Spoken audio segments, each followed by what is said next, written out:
Lagyan mo natin mic. Sige. So yun, pati. Kamusta? Ayos lang. Ayun o. Kung masyado seryoso, okay lang yung camera dyan. Ulit yan, natatak! Game. Ano yung project natin? Ikaw na baala. The same lang kung ano yung dati. Ikaw naman na namimili eh. Ako nagdidesisyon sa buhay. Siya nagdidesisyon na yan. Dati, ito yung the last time na, way back 2022, ito yung ginawa mo. So, meron na tayong ang Manay Kineko, Tiger, and then ko yung na Dragon. Dito sa ilalim, naisip ko rito Kitsune. O sa'yo.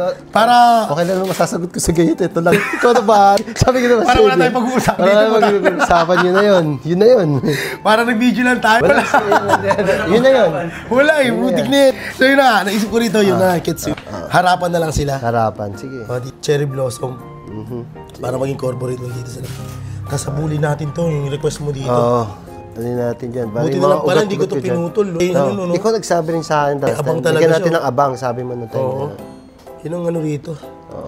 Makakaano ako rito. Makakapaglaro. Galing yung gaywash. Hindi ko pa nalagyan ng ano yan, ha? Ng cream. Hindi ko pa nalagyan ng cream. Lotion, no? Malamig ba nga sa inyo? Malamig eh. Malamig? Kaya pa nagtitry yung ano mo eh. Oo, nagtitry yung balat mo eh. Okay, sige. Kitsune! Coming up! Good day mga pade at panibagong araw na naman. Ang project pala natin dito mga boss ay isang custom design na oriental. Bali sa binti po natin ito ilalagay mga pade at kalahati lamang po doon ang ating lalagyan. Dahil meron na po siyang naunang tattoo doon mga pade at dito ay dudugtungan lang natin ito para ito ay maging wrap around na. At ang karakter na gagamitin natin dito mga pade ay yung Kitsune po na tinatawag. Dito mga pade yung kalahati ng binti niya is nalagyan na natin ng tengu. At dito naman po sa gagawin natin yung kalahati ng binti niya para mabuo nito, ito nga po ilalagyan natin ng Kitsune. So dito mga pade is muli po nagbabalik yung ating galing ibang bansa at gaya ng narinig nyo sa video mga pati, halos lahat po ng kanyang tattoo is tayo na po yung nag-design. Basta ang gusto lamang po niya mga pati is yung tinatawag na oriental kasi nga po medyo singkit yung ating kilete mga pati. Kaya ang gusto niya sanang maging tattoo is yung parang tinatawag nga po na pangyakusang tattoo. So yun nga po yung oriental mga pati. Ito kasi madalas tinatawag ng ating mga kliyente kapag nagpapatattoo sila ng oriental. Dahil yan, di nila alam ang tawag doon mga pati. Ang tawag nila rito is pangyakusang tattoo.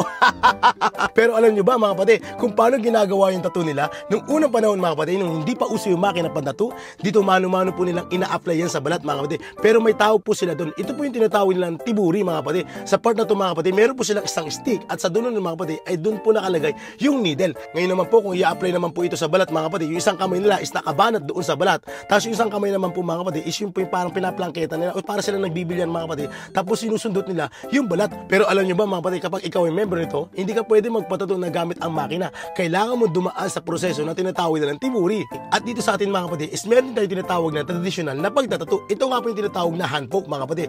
Meron tayong isang hawak na stick mga kapatid and then sa dulo nun, imbis na metal na needle ang ilalagay, doon po mga kapatid ang nakalagay doon ay tinik ng suha.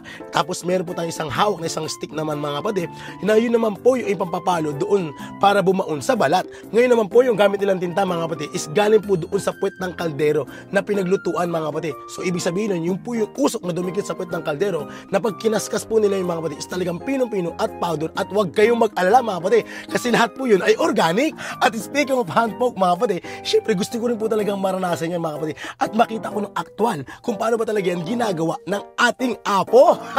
Kaya sana next year mga kapatid is makakit din ako dyan nang maranasan ko talaga ng personal at makita yung tamang proseso o yung proseso na ginagawa nila bago sila magsimula sa pagtatattoo. Kasi nung panahon na sana tutuloy kami mga kapatid, yung mga kaibigan ko po ay talaga nung malayo pa ay prosigidong matuloy.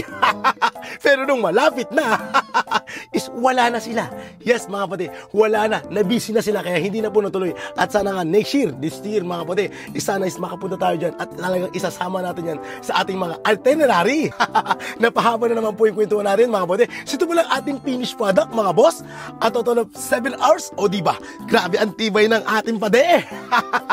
Maraming salamat sa pagbabalik mo pade. At talagang hindi ka nagsasawang ako ay balik-balikan. Talagang nakakatuwa naman po mga kapatid talaga. So ito pala yung ating finished product mga kapatid. Bali inabot po na ito ng 7 hours. And then ito naman po yung tinggo mga kapatid na nagawa natin sa kanya noong 2022. O diba?